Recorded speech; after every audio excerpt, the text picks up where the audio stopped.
Good morning everyone, it's me DJ again. Welcome to my video. So for today's video, I will share to you what I do every day during morning. So pagkagising ko is I start my day again with a prayer. After that is nag-devotion ako. So after devotion, I clean my room. Naayos ko yung higaan ko. And then after that is tutulong ako sa paglinis ng bahay. Pero before ako manlinis sa aking bahay is nagpe-prepare ako sa aming kakainin for breakfast. So after ko dyan is bibili ako ng uling doon sa tindahan namin. So ayan, lalabas muna ako saglit para bumili ng uling. Kasi dito sa amin gumagamit kami ng pugon or kalan na lalagyan ng uling. Yan.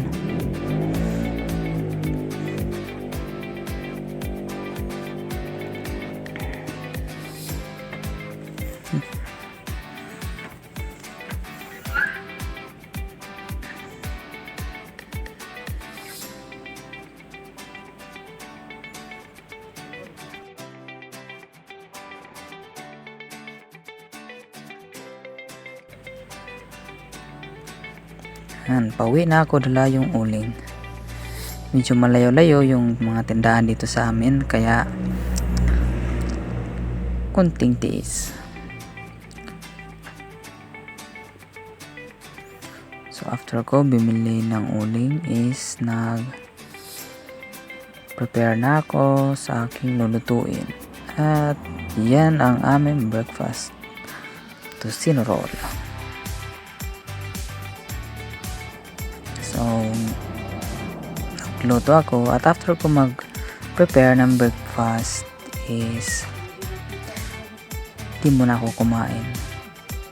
Ako ay lumabas kasi malakas yung ulang kagabi at for sure maraming mga dahon ng mga puno ang nahulog dito sa aming bakuran. So, yan, nilinis ko muna.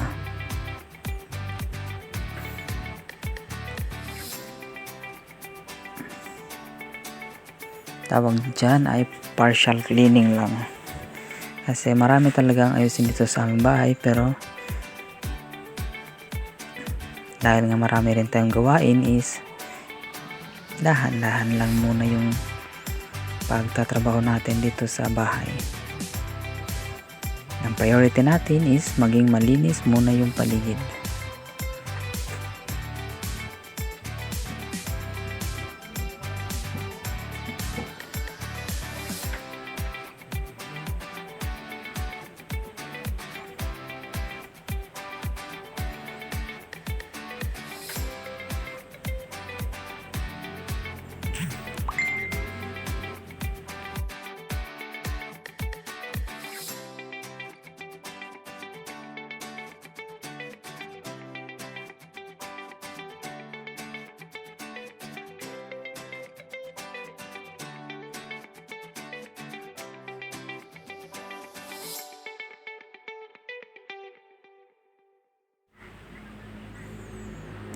Yan, so after ko matapos sa aking mga gawain is kumain na ako.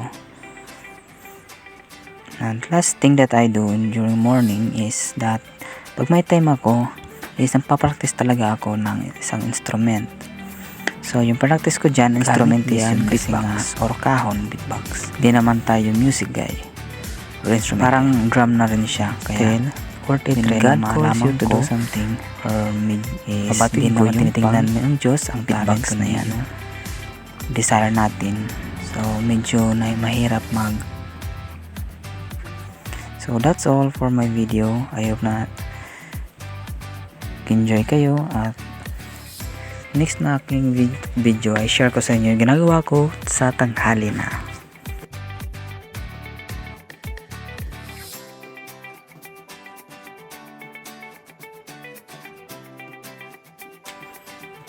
So if you like my video, don't forget to like, comment, and share for more videos.